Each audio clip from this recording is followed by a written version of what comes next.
नमस्ते जी। वेद का एक मंत्र है और उस मंत्र का आधा भाग है पुनर्ददता घनता जानता समगमे मही।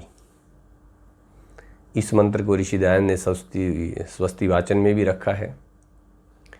ऋग्वेद का ये मंत्र है, इसका भाष्य भी किया है।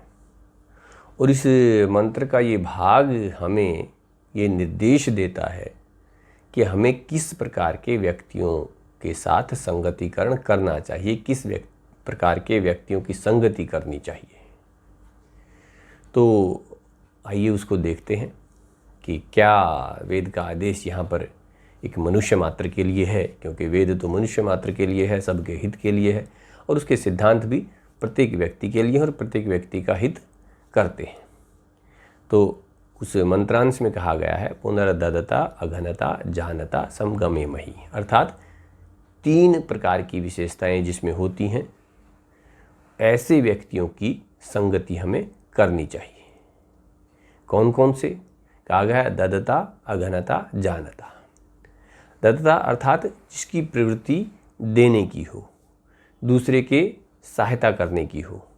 दूसरे का उपकार करने की हो, दूसरे का हित करने की हो, जो केवल अपने स्वार्थ की ना सोचता हो, जिसको केवल अपने स्वार्थ की पूर्ति से ही मतलब ना हो, जो केवल अपने स्वार्थ में ही ना लगा रहता हो, अपितु दूसरे का सहयोग करता हो, दूसरे को देने की उसकी प्रवृत्ति हो, दूसरे का हित करने की प्रवृत्ति हो, उपकार करने की उसकी भावना हो, तो ऐसे व्यक्ति की हमें संगति करनी चाहिए, ना कि जो केवल अपने स्वार्थ में लगा रहे उसकी संगति से। दूसरा उसमें आता है अघनता, अर्थात जो दूसरे को कष्ट या पीड़ा न पहुंचाता हो, दूसरे को कष्ट या पीड़ा ना पहुंचा करके अपितु दूसरे के हित की ही सोचे, अर्थात किसी को कष्ट या पीड़ा ना पहुंचाए। और अगर सामान्य रूप से समाज में देखा जाए, सामान्यतः अगर उसका निरीक्षण परीक्षण किया जाता है तो सबसे अधिक कष्ट और पीड़ा पहुंचाने का काम मांसाहारी लोग करते हैं, जो उन प्राणियों की हत्या अपने स्वार्थ पूर्ति मात्र के लिए, अपनी उदर पूर्ति मात्र के लिए करते हैं, जो बेचारे बेजुबान प्राणी हैं और जो अपनी रक्षा कर पाने में स्वयं सक्षम नहीं हैं, उनकी हत्याएं करके मांसाहार किया जाता है। इसके अलावा भी जो भी ऐसे व्यक्ति हैं जो अपनी स्वार्थ पूर्ति के लिए अन्यों को कष्ट पहुंचाते रहते हैं, जो अपनी स्वार्थों को पूरा करने के लिए अन्यों को हानि पहुंचाते रहते हैं, तो ऐसे व्यक्तियों की भी संगति करने से मना किया गया है, जो दूसरों को कष्ट और पीड़ा पहुंचाते रहते हैं। यहाँ पर अहिंसा वाला सिद्धांत तो लागू होगा कि यदि कारण है तो दूसरे को न्याय की स्थापना के लिए तो वो सब करना ही पड़ता है, लेकिन जो अपने स्वार्थ की पूर्ति के लिए कष्ट और पीड़ा दूसरों को पहुंचाता रहता है, तो ऐसे व्यक्तियों की संगति नहीं करनी चाहिए। अपितु जो दूसरे को कष्ट ना पहुंचाए, दूसरे का हित करना चाहता हो, दूसरे का सहयोग करता हो, दूसरे के उपकार करता हो, जो केवल अपने स्वार्थ में नहीं लगा रहता हो, अपितु अन्यों की भी सोचता हो, तो ऐसे लोगों की संगति, ऐसे लोगों का सहयोग, ऐसे लोगों का संपर्क और साथ जो है वो देने और रखने के लिए जो है वेद में आज्ञा जो है हम सब के लिए दी गई है। उसमें तीसरी विशेषता जो बताई गई है इस मंत्र के इस भाग में, वो जानता, अर्थात जो ज्ञान पूर्वक अपने कार्य को करता हो, अर्थात जो बुद्धिमान हो, सोच समझ करके कार्य को करता हो, क्योंकि मनुष्य का तो पहला ही लक्षण है कि वो अपने कार्य को जो सोच समझ कर जो कार्य करता है, जो विचार करके जो कार्य करता है, वही मनुष्य कहलाता है। तो इसलिए जो सोच समझ कर, विचार कर, ज्ञान पूर्वक कार्य को करता है, ऐसे व्यक्ति की संगति करनी चाहिए।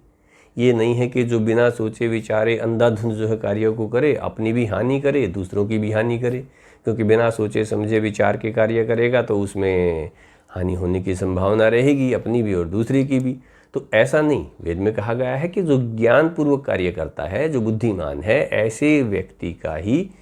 की ही संगति जो है हमें करनी चाहिए। अर्थात ये इस प्रकार के व्यक्तियों की संगति का वेद में हमारे लिए आदेश दिया गया है। और इससे जो विपरीत प्रवृत्ति के व्यक्ति हैं, इससे जो विपरीत प्रवृत्ति जिनकी है, अर्थात तो अपने स्वार्थ पूर्ति मात्र के लिए हैं, दूसरों को कष्ट पहुंचाने की प्रवृत्ति बनी रहती है और कभी सोच विचार और बुद्धिमानी से कार्य करते ही नहीं हैं, तो ऐसे व्यक्तियों से बचने के लिए कहा गया है। अर्थात सीधा सीधा है कि हम इस प्रकार से गुणों से युक्त व्यक्तियों की संगति करें, उनको ही संपर्क में लाएं, उन्हीं के संपर्क में रहें और उन्हीं के संपर्क अपना रखें। इसका अर्थ ये भी नहीं है कि इससे विपरीत प्रवृत्ति का व्यक्ति अगर आ जाए तो उसको संपर्क ही ना किया जाए, नहीं, उससे अगर संपर्क हो तो हमारा कार्य जो है उस व्यक्ति के उन अवगुणों से बचना और उसको भी उन अवगुणों से बचा करके इन गुणों को उसको जनाना, उसको में प्रतिस्थापित करने का प्रयास करना, ये हमारा प्रयास जो उसमें होना चाहिए। ये नहीं कि हम इससे विपरीत प्रवृत्ति के व्यक्तियों के संपर्क में आके उन जैसे ही हो जाएं। तो इसीलिए वेद हमें आज्ञा देता है कि हम ऐसे भले व्यक्तियों के संपर्क और अगर संगति में रहते हैं तो अवश्य उससे हमारा हित होता है, समाज का हित होता है, पूरे मानव जगत का हित होता है, पूरे प्राणी जगत का हित होता है। क्योंकि वेद का सिद्धांत तो प्रत्येक के हित के लिए है, मनुष्य ही नहीं प्राणी मात्र के हित के लिए है। तो वेद के अंदर अनेकों ऐसे जीवनोपयोगी सिद्धांत जो है वो हमारे लिए दिए गए हैं। अपितु ये कहा जाए कि जो भी जीवनोपयोगी आवश्यक है वो सब के सब वेद के अंदर उन सिद्धांतों को प्रतिपादित किया गया है। तो यहाँ इस मंत्र के इस भाग से हमारे लिए यही सीखने का है कि हम इस प्रकार के